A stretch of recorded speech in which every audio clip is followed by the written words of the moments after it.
আপনাদের কাছে আসতে পেরেছি, এজন্য ভালো লাগছে। এটা শহীদ জিয়াউর রহমানের ভূমি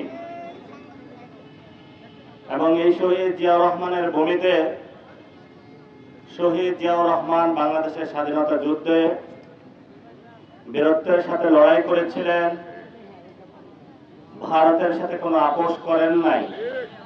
যদিও এখন বিএনপির নেতাকর্মীরা ভারতের সাথে আপোষ করছে শহীদ জিয়ার পথ থেকে সরে গিয়ে, এটা নিয়ে আবার শহীদ জিয়ার যারা অনুসারী তাদের মনে অনেক দুঃখ। বেশ ভালো লাগছে যে গত 17 বছর দুপচাচিয়া বগুড়ার লোক হওয়ার কারণে যদি কোনো চাকরির পরীক্ষায় যেত, কোনো ভাইভাতে যেত, বলতো তুমি বগুড়ার লোক, তোমাকে নেওয়া যাবে না। এইসব বিষয় আপনাদের ঘটে নাই? আল্লাহর কি লীলা খেলা যে আজকে বগুড়াবাসীর সবাই আপনারা ঠিকই রাজপথে আছেন, ব্যবসা বাণিজ্য করছেন। যারা গত 17 বছর আপনাদের উপরে নির্যাতন করেছিল তারা এখন বাংলাদেশে নাই, তারা এখন দিল্লির দাদা বাবুদের কাছে পালিয়েছে। এটাই ইতিহাসের শিক্ষা নিতে হবে।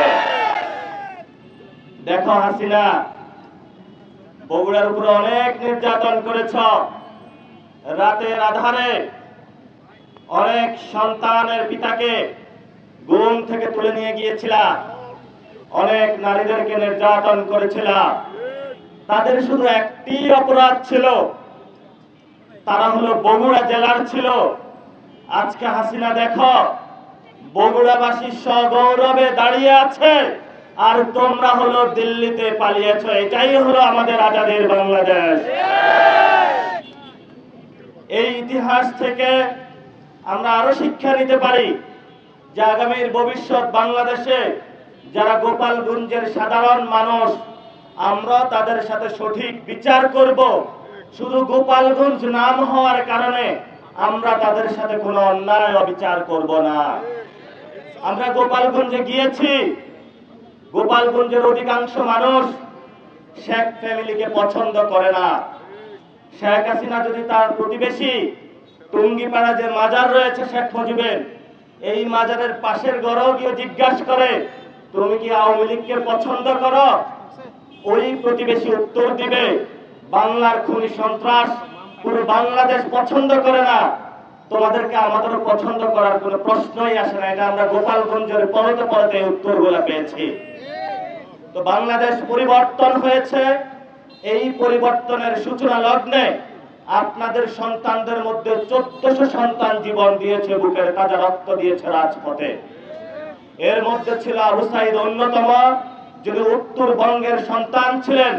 যদি বাংলাদেশের 24-এর গণ অভ্যুত্থানের আজাদীর লড়াই কোথায় থেকে শুরু হয়েছে বলা হয়, তাহলে বাংলাদেশের ইতিহাসের খাতায় লেখা থাকবে বাংলাদেশের দ্বিতীয় স্বাধীনতা, বাংলাদেশের 24-এর আজাদীর লড়াই সেই উত্তরবঙ্গের থেকে শুরু হয়েছিল। যেই মানুষগুলোকে বলা হয়েছিল এতদিন মঙ্গা পীড়িত এলাকার লোকজন, যেই মানুষগুলোকে দমিয়ে রাখা হয়েছিল, সেই মানুষগুলা শেখ হাসিনার গুলির সামনে বুক পাতিয়ে বলেছিল বুক পেতেছি গুলি কর, বাংলাদেশ আমি স্বাধীন করব, জীবন দিব, হাসিনার দুঃশাসী পতন করব। উত্তরবঙ্গের লোক দেখিয়ে দিয়েছে যে বাংলাদেশের স্বাধীনতার প্রশ্নে, ভারতের দাদাগিরির প্রশ্নে, বাংলাদেশের আজাদীর প্রশ্নে বরাবরই বাংলাদেশের মানুষের পক্ষে উত্তরবঙ্গ আজীবন ভূমিকা রেখে চলবে ইনশাআল্লাহ। প্রিয় উপস্থিতি, নির্বাচনের পরে শহীদদের নাম ব্যবহার করা হয়েছে। যদি একজন শহীদ ফ্যামিলিকে জিজ্ঞাসা করা হয় আপনার সন্তান কেন জীবন দিয়েছিল, উত্তর দিব একটি সুন্দর বাংলাদেশ গঠনের জন্য, বাংলাদেশের পরিবর্তনের জন্য। এই পরিবর্তনের স্বপ্ন থেকেই একটা সংস্কার কমিশন গঠন হয়েছিল। সেই সংস্কার কমিশন যেখানে সব দল এসে বাস্তবায়ন করার কথা, কিন্তু অনেক দল বেঁকে বসলো। গত 17 বছর এই সংস্কার না হওয়ার কারণে যাদের নেতা নেত্রীরা জেলে পড়েছে, বালুর ট্রাক সরাইতে পারে নাই, আরাফাত রহমান কুকুরকে হত্যা করা হয়েছে, খালেদা জিয়াকে হত্যা করা হয়েছে, অসংখ্য বিএনপির নেতাকর্মী, জামাতের নেতাকর্মীকে হত্যা করা হয়েছে। বাংলাদেশের মানুষ বলল আজাদ বাংলাদেশের জন্য আমাদের সংস্কার প্রয়োজন। তারপর একটা গণভোট হলো, সেই গণভোটে আপনারা সবাই ভোট দিয়েছেন এবং সেখানে 70% মানুষ গণভোটে হ্যাঁ পক্ষে ভোট দিয়েছে যে আমরা বাংলাদেশটা পরিবর্তন করতে চাই। কারণ আমাদের 1400 ছেলে জীবন দিয়েছে, অসংখ্য সন্তান, কেউ পা হারিয়েছে, কেউ হাত হারিয়েছে, কেউ চোখ হারিয়েছে। কিন্তু নির্বাচনের পরে আমরা দেখলাম অন্য লীলা খেলা। সরকার প্রধান বেঁকে বসলো, এর মধ্যে কয়েকজন মন্ত্রী বক্তব্য দিলে ওই সময় যদি নির্বাচনে মানুষদেরকে এই কথা না বলতাম তাহলে তো মানুষ আমাদেরকে ভোট দিত না। তো আপনি নির্বাচনের পূর্বে এক কথা বলবেন, নির্বাচন পরবর্তী আরেক কথা বলবেন। একে আমরা বলি বাংলাদেশের মানুষের সাথে স্পষ্ট প্রতারণা। আর এই প্রতারণার আশ্রয় নিয়েছে বাংলাদেশের আমাদের একটি নন্দিত জনগোষ্ঠী, সেই দলটির নাম হলো বিএনপি। আমি দুঃখ প্রকাশ করছি বিএনপির ভাইদের কাছে, আপনারাও তো ভোট দিয়েছিলেন, তাহলে 70% কোথায় থেকে ভোট আসে সেটা তো আপনাদের কাছে প্রশ্ন রেখে গেলাম আমরা। তাহলে আপনি ভোট দিয়েছেন, আপনি রায় দিয়েছেন, সে রায়ের পরে আপনি কেন এখন উল্টে গেলেন যে বাংলাদেশে কোনো সংস্কার হবে না? গতকালকে আমাদের যে জনতার পার্লামেন্ট, এই পার্লামেন্টে একটি ঐতিহাসিক ঘৃণিত কর্মকাণ্ড হলো, যেখানে আমরা সংস্কার একটি রিফর্ম অ্যাসেম্বলি হওয়ার কথা, সেই পার্লামেন্টে একটি সংশোধিত কমিটি হলো, যেই কমিটির মাধ্যমে তারা সংবিধান সংস্কার করার কথা ছিল সেখান থেকে সরে গিয়ে তারা সংবিধান সংশোধনে চলে গিয়েছে। এবং সেখানে তারা একটা কমিটি গঠন করলো। আমরা যারা 11 দলীয় জোট, আমরা সেই কমিটিকে প্রত্যাখ্যান করলাম, পার্লামেন্ট থেকে ওয়াকআউট করে চলে আসলাম। এবং আমাদের 10 বিভাগে 10টি মহাসমাবেশ হচ্ছে, যেই সমাবেশে আমরা গণভোটের রায় বাস্তবায়ন, সীমান্ত হত্যা বন্ধ, ভারতের আগ্রাসন বন্ধ, বাংলাদেশের জনজীবনের প্রতিনিয়ত যে সমস্যাগুলো রয়েছে, বিদ্যুতের সমস্যা, পণ্যের ঊর্ধ্বগতির সমস্যা, ইনফ্লেশন সমস্যা বা মুদ্রাস্ফীতির সমস্যা, এগুলো বন্ধ করার জন্য জনদুয়ারে যাচ্ছি দিন দিন। এবং আপনাদের কাছেও আজকে আপনাদের উপজেলায় এসেছি আমরা, যেই দাবিটা নিয়ে এসেছি সেই দাবিটা খুবই সহজ সরল। দাবিটা হলো বাংলাদেশের মানুষ যেহেতু 70% ভোট দিয়েছে সংস্কার জন্য, তাহলে বাংলাদেশের সংস্কার বাস্তবায়ন হবে। যেহেতু 1400 লোক শহীদ হয়েছে সংস্কারের জন্য, বাংলাদেশের সংস্কার বাস্তবায়ন হবে। যেহেতু হাজার হাজার মানুষ আহত হয়েছে বাংলাদেশে, তাহলে বাংলাদেশের সংস্কার বাস্তবায়ন হবে। যদি কোনো দল, যদি কোনো পরিবার, যদি কোনো গোষ্ঠী এই সংস্কারের পথে বাধা হয়ে দাঁড়ায়, তাহলে শেখ হাসিনার যেই পরিণতি হয়েছিল সেই দল, সেই গোষ্ঠী, সেই পরিবারের আগামীতে একই পরিবার, একই দশা উপভোগ করতে হবে বাংলাদেশে।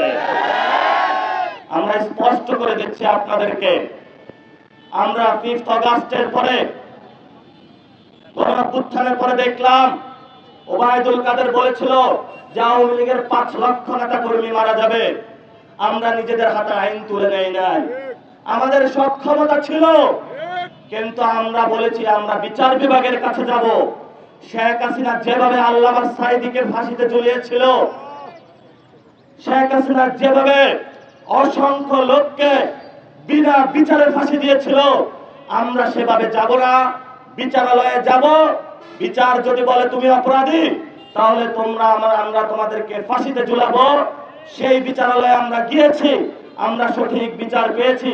শেখ হাসিনার ফাঁসি হয়েছে বাংলাদেশে, কিন্তু এই জায়গায় বাদ সাধলো যাদের সাথে গত 17 বছর লড়াই করেছি, যাদের সাথে গণ অভ্যুত্থান করেছি, ওদের কাছে বিচারের যে টাকা বড় মুখ্য হয়ে গেল। কোন আওয়ামী লীগের নেতা এসে বলল যে আপনার কয়েকদিন আগে সন্তানকে হত্যা করে আসলো, যে তোমাকে 1 লাখ টাকা দিলাম, ও বিএনপির ভাই তুমি আমাকে মুক্ত করে দাও। সে টাকার কাছে নিজের মাথা মতো বিক্রি করে সে ওই লোককে মুক্ত করে দিয়েছে। এই হলো আমাদের নতুন বাংলাদেশ। গত 17 বছর একজন ব্যবসায়ী ভাই অনেক কষ্ট করে ব্যবসা করেছে। শেখ হাসিনার গুন্ডা বাহিনী, যুবলীগ, ছাত্রলীগ তাকে ব্যবসা করতে দেয় নাই। সেও আন্দোলনে অংশগ্রহণ করেছিল যে নতুন বাংলাদেশে আমার চাঁদা দিতে হবে না, নতুন বাংলাদেশে কোনো সন্ত্রাস হবে না, নতুন বাংলাদেশে কোনো গুন্ডাবাজি হবে না। কিন্তু 5 আগস্টের পরে সে দেখলো শেখ হাসিনার আমলের চেয়ে যে বিএনপির ভাইদেরকে আমরা উদ্ধার করতে গেলাম তারা নতুন করে জুলুম চাপিয়ে দিল। আগে যদি 100 টাকা চাঁদা দিতে হতো, এখন 200 টাকা করে চাঁদা দিতে হয়। এই হলো আমাদের নতুন বাংলাদেশ। আমরা আপনাদের সন্তান হিসেবে দাঁড়িয়েছি। আমরা নতুন বাংলাদেশে আপনাদের পক্ষ থেকে বলছি, এই নতুন বাংলাদেশে আমরা চাঁদাবাজি হতে দিব না ইনশাআল্লাহ। এই নতুন বাংলাদেশে আমরা গুন্ডামি কাউকে করতে দিব না। এই নতুন বাংলাদেশে শেখ হাসিনার মতন কাউকে ভোট চুরি করতে দিব না। এই বাংলাদেশে যারা আওয়ামী লীগের বিচারকে প্রশ্নবিদ্ধ করবে, যারা আওয়ামী লীগকে বিচার থেকে ফেরানোর চেষ্টা করবে, তাদের সাথে আমরা কোনো কম্প্রোমাইজ করব না।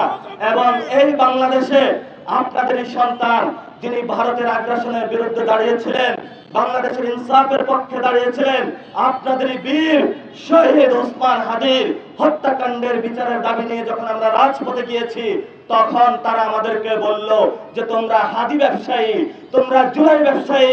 আরে ভাই, আমরা হাদি ব্যবসায়ী, আমরা জুলাই ব্যবসায়ী, আমরা চাঁদাবাজি ব্যবসায়ী না, আমরা গুন্ডাতন্ত্র কায়েম করি না, আমরা সন্ত্রাস কায়েম করি না। আমরা ন্যায়ের পক্ষে আছি। এই ন্যায়ের পক্ষে লড়েছেন শহীদ জিয়াউর রহমান, বেগম খালেদা জিয়া, বেগম খালেদা জিয়ার সন্তান, বেগম খালেদা জিয়ার যে ঐতিহ্য রয়েছে, শহীদ জিয়ার যে ঐতিহ্য রয়েছে, ভারতের বিরোধিতা, ভারতের আগ্রাসন বন্ধ, বাংলাদেশের উন্নয়ন, সেটা থেকে সরে গিয়ে তার সন্তান এখন ভারতের সাথে হাত মিলিয়েছে। আমাদের স্পষ্ট কথা, আপনি কার সন্তান হয়েছেন সেটা আমরা দেখব না। আমরা দেখব বাংলাদেশের স্বাধীনতার পক্ষে, বাংলাদেশের আজাদীর পক্ষে কে আছে। তিনি যদি একজন কৃষক হন, আমি তার পক্ষে দাঁড়াবো। তিনি যদি একজন ব্যবসায়ী হন, আমি তার পক্ষে দাঁড়াবো। তিনি যদি একজন নারী হন, আমি তার পক্ষে দাঁড়াবো। আমি একজন সাধারণ মানুষকে দেখব। আপনি কোন পরিবারের সেটা আমাদের কাছে পরিতাপ্য বিষয় না। আপনারা দেখেছেন, আপনাদের গরম লাগছে, আমি বক্তব্য শেষ করব। আপনাদের বাচ্চা সন্তানগুলা গতকালকে, এর আগের দিন তারা বলেছিল যে হাঁটু পরিমাণ পানি, কোথাও গলা পরিমাণ পানি। তারা বলছে আজকের পরীক্ষাটা স্থগিত রাখার জন্য। আপনাদের সন্তানদেরকে মন্ত্রী এসে বলল ব্রয়লারের মুরগি, মানে ফার্মের মুরগি। এক সময় শেখ হাসিনার মন্ত্রীরা বলতো হলো রাজাকার রাজাকার। শেখ হাসিনা যখন বলেছিল ওরা রাজাকার, তখন ছাত্র সমাজ রাজপথে নেমে এসেছিল, তাদেরকে বাংলাদেশ থেকে বিদায় করে দিয়েছিল।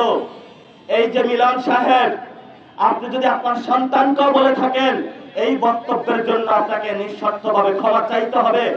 এখনো সময় আছে, ছাত্র সমাজের কাছে আসুন। এই ছাত্র সমাজ আল্লাহ ছাড়া কাউকে পরোয়া করে না। মিলন টিলন আমাদের দেখায় সময় নাই।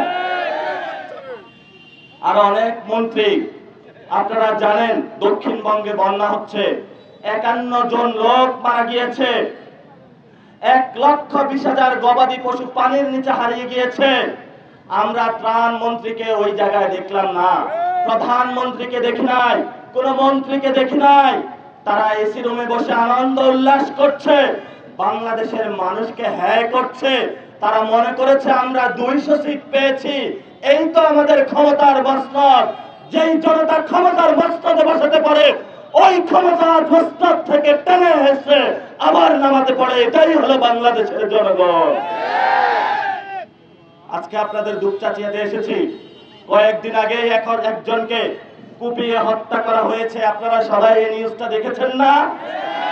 এবং কারা একে প্রশ্রয় দিয়েছে আমরা শুনতে পাচ্ছি। এখানকার যিনি স্থানীয় এমপি, তারই সাঙ্গ পাঙ্গ ওই হত্যাকাণ্ডের সাথে জড়িত আছে, এই মর্মে আমরা সংবাদ পেয়েছি। আপনি শহীদ জিয়ার ভূমিতে বসে কিভাবে দিনে দুপুরে একজনকে কুপিয়ে হত্যা করতে পারেন? আপনি বিএনপির একজন কুলাঙ্গার, আপনি কোন সভ্য সমাজের বসবাসকারী নয়।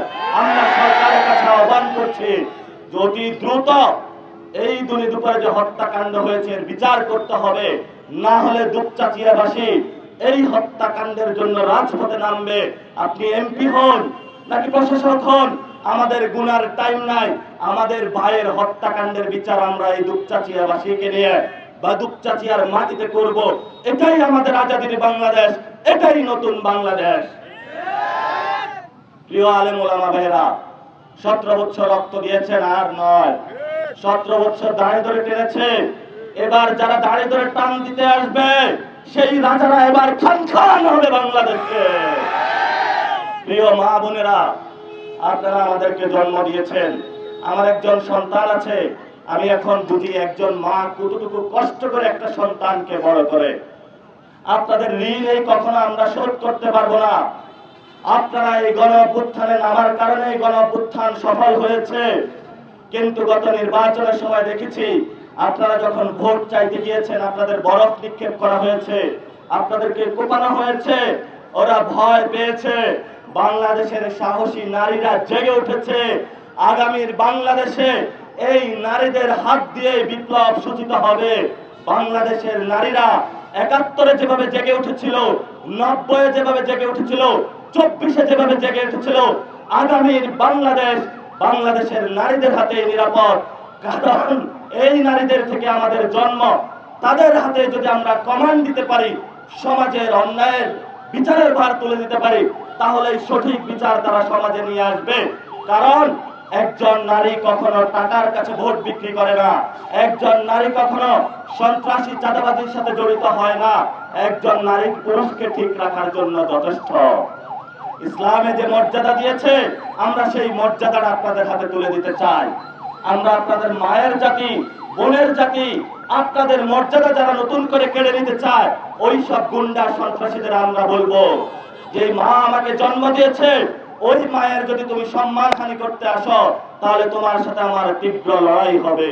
আমার আম্মা কি নিকাব পরবে নাকি হিজাব পরবে, এটা ওনার ধর্মীয় বিধান, ওটার বিষয়। আপনি সংসদ সদস্য বলার কে যে পিছনের মুখের নিচে তাকে দেখা যায় না?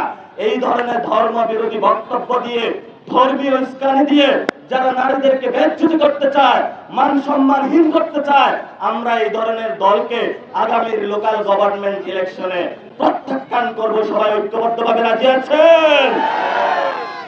ইনশাআল্লাহ আগামীর এই দুপচাচিয়া এই পৌরসভাতে আপনাদের প্রার্থী হয়েছেন একজন ভাই, আবু বকর সিদ্দিক ভাই। এই আবু বকর সিদ্দিক ভাই যদি এখানে কেউ সাক্ষ্য দিতে পারেন চাঁদাবাজি করেছে, দুর্নীতি করেছে, সন্ত্রাসী কার্যক্রম করেছে, তাহলে আজকে আমরা ওনার প্রার্থীতা প্রত্যাহার করে দিব। আর যদি কেউ সাক্ষ্য প্রমাণ না দিতে পারেন, তাহলে আল্লাহর রাস্তায় আপনাদের কাছে বলছি, আগামী যে স্থানীয় ইলেকশন হবে, সেই ইলেকশনে সবাই তিতুমিরের বাঁশের কেল্লার লাঠি হয়ে, সেই ইলেকশনে হাজী শরীয়তুল্লাহর লাঠিয়াল বাহিনীর মতন হয়ে লাঠি নিয়ে সেই যারা কেন্দ্র দখল করতে আসবে তাদেরকে ঠেকিয়ে আমাদের এনসিপির পক্ষের যে প্রার্থী রয়েছে, এই প্রার্থীকে আপনারা বিজয়ী করে বগুড়াতে নতুন ভাবে আজাদির সূচনা করবেন ইনশাআল্লাহ। সবাই ঐক্যবদ্ধভাবে রাজি আছেন?